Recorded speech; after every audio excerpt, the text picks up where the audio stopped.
Hey, welcome to an episode of Chad Beer Reviews. Got a new thing going on tonight. First ever review on the porch at night. It's actually been summer-like weather around here. In fact, I'm wearing flip-flops. I don't know if you can see that or not.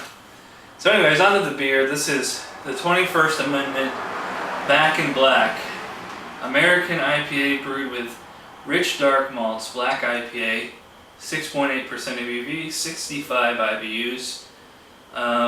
In the picture, it's hard to make out. It looks like a Revolutionary Warrior, but he's on like a motorcycle. I'm not sure I get that. Oh, and it was $2.29 for this can.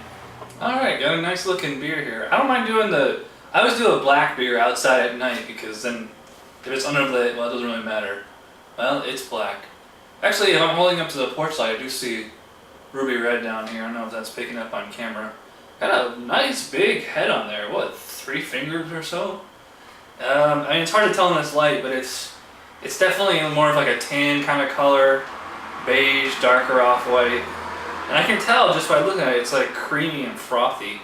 I can smell it from here. It smells a lot like the Brew Free or Die.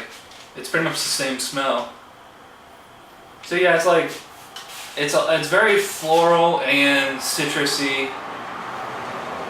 And I can smell the roasted malts in there too, so it is having that kind of stouter porter kind of underlying aroma. So let's give it a taste.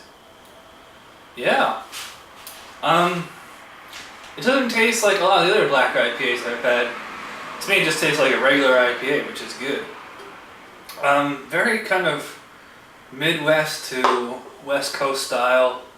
This is quite a dry IPA, focusing more on like the floral kind of hops. Kind of reminds me of like Bell's Two Hearted or Ithaca Flower Power. The head is imparting a nice creamy texture to it. So it's like, you get a little bit of that head first, so it's like a little cream.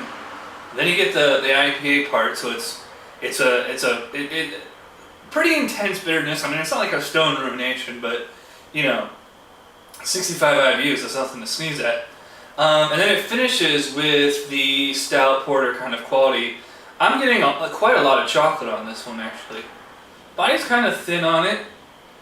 Now that there's less head, I'm getting more beer first, you know, less kind of a creamy texture. But it doesn't feel like super fizzy or bubbly. Not a very thick beer. Definitely not thin either, so right there, right in the middle. Really liking the balance here between that hop bitterness and the roastiness, especially that a real nice aftertaste there. It's just kind of like dark chocolate,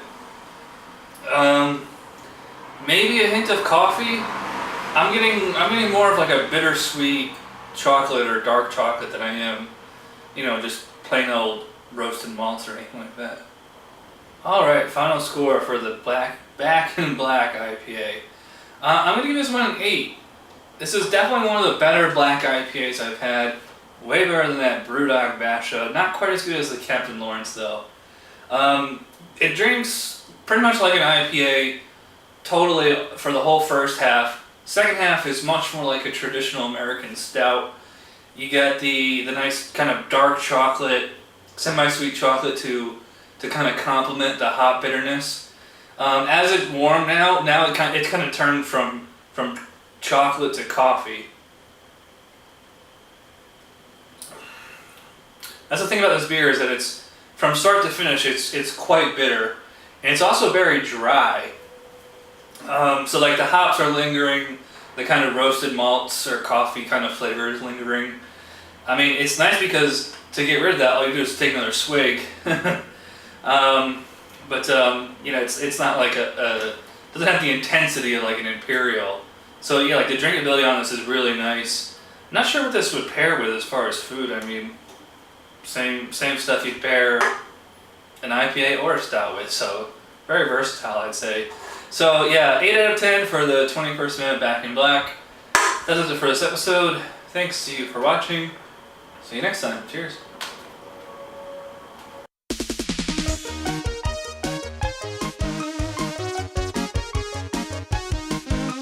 Somebody brewed it, Chad just reviewed it. Thanks for watching Chad's beer reviews. Trust me, the next episode will be a lot better.